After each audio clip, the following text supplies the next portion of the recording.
News 524 के सभी दर्शकों को नमस्कार। दोस्तों, आज न्यूज 524 के स्टूडियो में गोसाईगंज के सभासद भाजपा नेता रविंदर यादव जी मौजूद हैं। यादव जी, सबसे पहले आपका स्वागत है। नमस्कार। न्यूज 524 को भी नमस्कार करता हूं मैं जी, और जनता जनार्दन को भी नमस्कार करता हूं। सबसे पहले आपका धन्यवाद, आपने अपना कीमती समय दिया और आप हमारे स्टूडियो में आए। इसके लिए एक बार पुनः आपको बहुत बहुत धन्यवाद।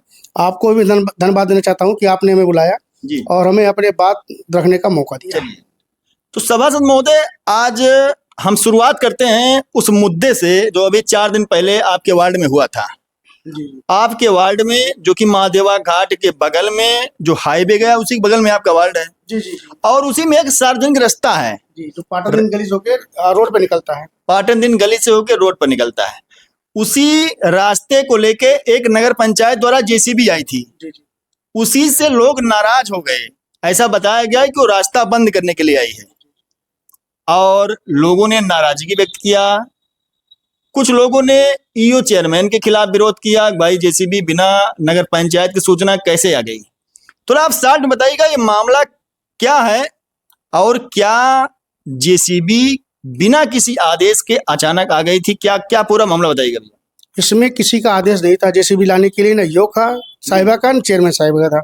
गुमराह करके जेसीबी मंगाया गया था कि वहां से गिट्टी हटाना है।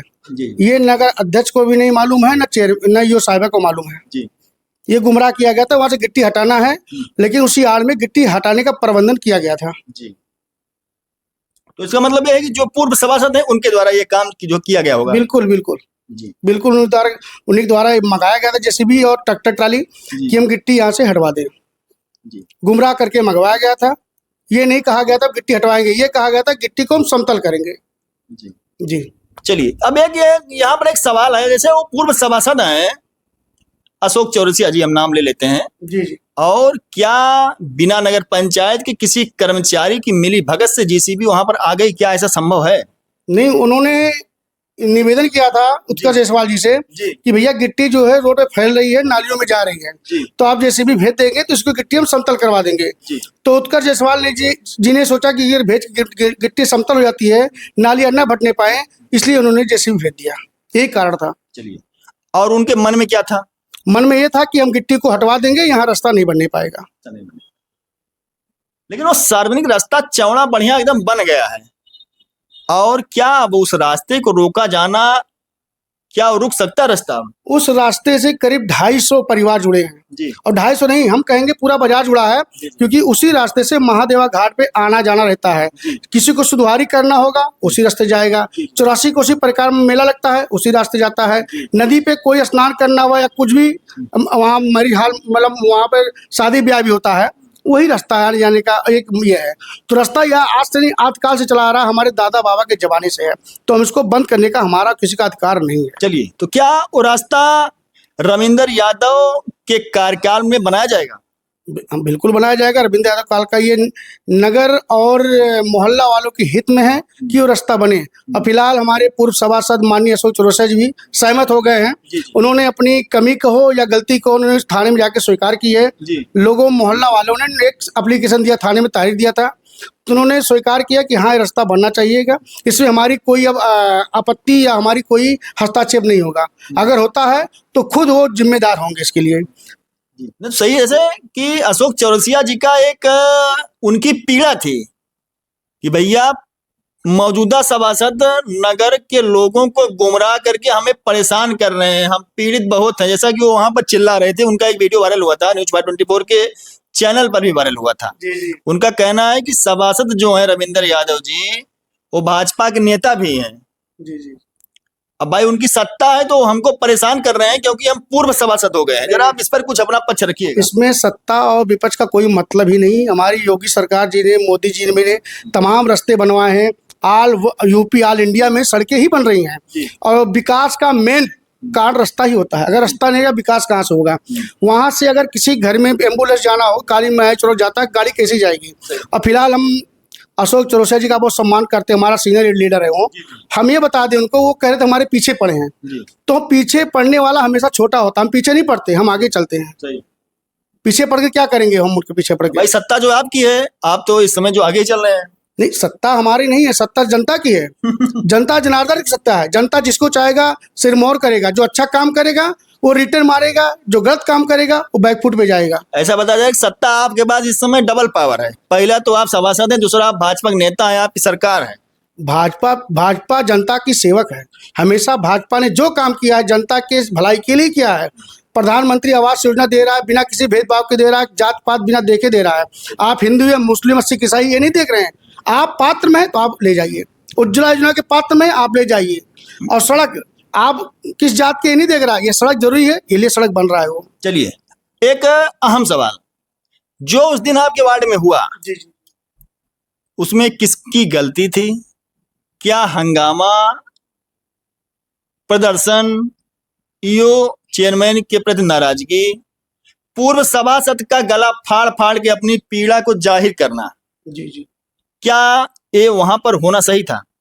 अमित जी, आप वहां पर पहुंचे थे, देख रहे थे, आपने तो वहां कवरेज भी किया है जी उसमें ना ईओ की गलती है ना चेयरमैन गलती है। जी थोड़ा हमारे पूर्व सभासद ने थोड़ा चाहे बचकाना हरकत के लीजिए जी या मनमुटाव के लीजिए या गलती के लीजिए, उन्होंने अगर ये जेसीबी न मंगवाया होता गिट्टी हटाने के लिए, या उन्होंने हमारे चेयरमैन प्रतिनिधि उत्कर्ष जायसवाल के सामने भी ये कहा है कि हम रोड नहीं बनने देंगे जब तक हम अशोक चौरसिया जिंदा हैं।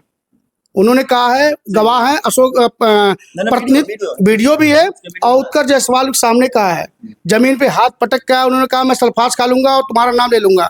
ये बताइए, अगर सड़क बनवाने में कोई अगर रोड़ा बनता है तो हमारा नहीं, जनता का वो पहले जनता का दोषी है, बाद में सभासद का दोषी है, क्योंकि जनता ने चुना है। अगर जनता के लिए थोड़ा हमको नुकसान भी करना पड़ेगा तो हम तैयार है, क्योंकि जनता ने सिरमौर अपने ताज बनाया है, तो इसलिए जनता का सम्मान पहले जी, बाद में सभासद का सम्मान होना चाहिए। ऐसा उन्होंने कहा भी था। अब हो सकता है उन्होंने पीलम कहा हो। और तो क्या आपको लगता है उस सड़क बन जाने से क्या पूर्व सभासद का उसमें कुछ नुकसान हो रहा है? क्या है? कुछ नहीं नुकसान हो रहा है। हाँ भाई, थोड़ा स्लीपिंग, अगर बाईपास ऊंचा हो गया है, थोड़ा सा अगर स्लीपिंग होगा तो कुछ ना कुछ 19-20 होगा। नुकसान ये हो रहा है कि उनके पहले जो चबूतरे से ऊपर गिट्टी आ गई थी, तो उन्होंने हमारे आवास पे आकर कहा कि रविंदर जी, अगर चबूतरे के बराबर गिट्टी हो जाए हमें कोई आपत्ति नहीं है। तो हमने निवेदन किया चेयरमैन साहब से भी कि इनका चबूतरे से गिट्टी करवा दिया जाए, तो गिट्टी उनके चबूतरे के बराबर हो गया। आपने देखा भी होगा ये चीज़, उनका गेट खुल रहा, कोई दिक्कत नहीं हो रहा है। तब उनको क्या मतलब उनको कमी हम नहीं बता सकते। चलिए, तो क्या उस मामले के बाद, उस दिन जो घटना हुआ, हंगामा हुआ, उस घटना के बाद क्या चेयरमैन साहब ने कुछ मलहम इसमें लगाने का प्रयास किया? फिलहाल चेयरमैन साहब से हमारी बात नहीं हो पाई। आज कल हमारी उत्कर्ष जायसवाल से बात हुई थी। हमने बताया भैया ये मामला बैठ चुका है थाने में, जाके उन्होंने अपनी गलती स्वीकार की है और लिखकर भी दिया है कि इसमें मैं भविष्य में कोई अगर रोकता हूँ तो स्वयं जिम्मेदार हूँगा। तो आप निवेदन किए, आदेश कीजिए कि सड़क जल्द से जल्द बने, और मोहल्ला वासी जो आने जाने में गिट्टी है, लोग गिर जा रहे हैं, पड़ रहे हैं, चोटिल हो रहे हैं, उससे निजात मिल सके। चलिए, तो जैसा कि एक तरफ उनका वीडियो आ रहा है कि हम सल्फास खा लेंगे, हम जान दे देंगे अगर सड़क बनेगी, दूसरी तरफ वो थाने में जाके अभी आप बता रहे हैं कि उन्होंने मान गए, तो क्या इसमें थाने का दबाव से मान गए कि उन्होंने स्वेच्छा से मान गए? क्या ऐसा चमत्कार हो गया कि एक ही दिन में जब थाने में पहुंचे तो मान गए कि भैया हम अपना रास्ता को बनने देंगे? क्या इस पर आपको बोलेंगे? हो सकता है प्रभु श्री रामचंद्र जी की उन पर कृपा हो गई हो और मन उनका बदल गया हो जनता के प्रति, इसलिए बनने दे रहे हैं, या थाने के दबाव से बनने, ये वही जान सकते हैं। लेकिन हम उनका फिर एक बार हाथ जोड़कर धन्यवाद देना चाहते हैं कि इन्होंने ये स्वीकार कर लिया है कि रास्ता बने, इसलिए मैं उनको बहुत बहुत धन्यवाद देना चाह रहा हूँ, और जनता को भी बहुत बहुत धन्यवाद देना चाहता हूँ कि उसमें भरपूर सहयोग किया है। चलिए, ठीक है। जैसे कि वो न्यूज 524 की स्टूडियो में भी आए तो उन्होंने भी कहा था भैया रास्ता बने, भव्य बने, लेकिन उनका नुकसान ना होने पाए। बिल्कुल नहीं होगा नुकसान, किसी का नुकसान हो जाए इसमें हमारा क्या फायदा होगा? सही है। नुकसान भाई, हाँ एक चीज हो सकता है, सड़क थोड़ा स्लीपिंग बनने का थोड़ा 19-20 ऊंचा नीचा उनके सामने हो सकता है, सही है, कितना हो सकता है। लेकिन मैं बता दूं, अगर सड़क यहाँ हमारे रामगंज में देख लीजिए, सड़क बनाए कितने लोगों का मकान नीचे हो गया है, उनको भी तो पीड़ा होनी चाहिए, फिर उनको भी पीड़ा क्यों नहीं हुई? सही है। कहा जाता है जहाँ विकास है थोड़ा बहुत तो नुकसान होगा, और प्रतिनिधि का अगर नुकसान होता है तो उनको खुशी होनी चाहिए, जनता के लिए उनका नुकसान होना हुआ है। सही। आवेश में आके ऐसा कोई नहीं देना, वक्तव्य नहीं देना चाहिए जिससे जनता नाराज हो जाए कि ये जनता के विपरीत काम कर रहे हैं। तो जैसे कि अब सब कुछ हो गया, थाने में भी वो मान गए हैं, यहाँ पर भी उसके पहले आकर वो कहे थे कि बढ़िया रास्ता बनना चाहिए, अच्छा बनना चाहिए। अब आपका रास्ता कब से शुरू हो जाएगा बनना और कब तक आप अपने वार्ड को बढ़िया सड़क दे देंगे? आज हमने ईओ साहिबा से भी बात की, अध्यक्ष प्रतिनिधि उत्कर्ष जायसवाल से भी बात की कि ये सड़क जल्द से जल्द बननी चाहिए। तो उन्होंने ईओ साहिबा ने एप्लीकेशन तैयार कर लिया है पीडब्ल्यूडी के लिए और उत्कर्ष जायसवाल जी ने भी बात कर ली है। तो मुझे लगता है कि 1 हफ्ते के अंदर काम शुरू हो जाना चाहिए। तो जैसे चूंकि वार्ड है, क्या है पीडब्ल्यूडी द्वारा उस सड़क का निर्माण किया जा रहा है, कोई और उसको बनवा रहा नहीं, पीडब्ल्यूडी बनवा रही, क्योंकि पीडब्ल्यूडी के अंतर्गत आता है ये पीडब्ल्यूडी ही बनवाएगा। है? हाँ, नगर पंचायत की सड़क जो होती है वो नगर पंचायत बनवाती है, लेकिन ये बाईपास से जो स्लीपिंग बन रहा है वो पीडब्ल्यूडी ही बनाता है। चलिए, तो अब लास्ट में आपका भी समय कीमती है, जी जी। उस अपने वार्ड के लोगों को और अपने पूर्व सभासद, सम्मानित सभासद भी वो भी, बिल्कुल बिल्कुल। क्या आप उनसे कहना चाहते हैं? हम सबसे पहले पूर्व सभासद को धन्यवाद देना चाहते हैं कि उन्होंने अपना फैसला बदला और जनता के लिए बैकफुट पे आ गए और सड़क बनाने के लिए उन्होंने हामी भर दिया। और हमारी जनता जो है उसको भी बहुत बहुत धन्यवाद देना चाहते हैं कि उन्होंने सड़क बनवाने में अहम योगदान दिया। दिन रात एक कर दी, पेपर से लेकर आए, GRS लेकर थाने तक उन्होंने बहुत चक्कर लगाए और थोड़ा उसमें हम भी अपना थोड़ा गिलारी की तरह योगदान दे दिए उसमें थोड़ा सा। भाई जनता दुखी तो हम दुखी और जनता सुखी तो हम सुखी। जनता के जो भी करना पड़ेगा मैं रविंद्र यादव हमेशा तैयार रहूंगा। आज सभासद हूं तब भी, नहीं रहूंगा तब भी। सही है, एक जनप्रतिनिधि का यही फर्ज होता है कि वो पद हो तो ना हो तो अपने आसपास के लोगों सहित या आप अपने वार्ड का लीजिए, गांव को लीजिए, उनके विकास में हर वक्त मददगार रहते हैं। तो चलिए ठीक है भाई सभासद महोदय, आपने आकर अपना कीमती समय दिया और अपना पक्ष रखा, आपका बहुत बहुत धन्यवाद। धन्यवाद अमित जी, और जनता जनार्दन को बहुत बहुत धन्यवाद एक बार फिर से। बहुत बहुत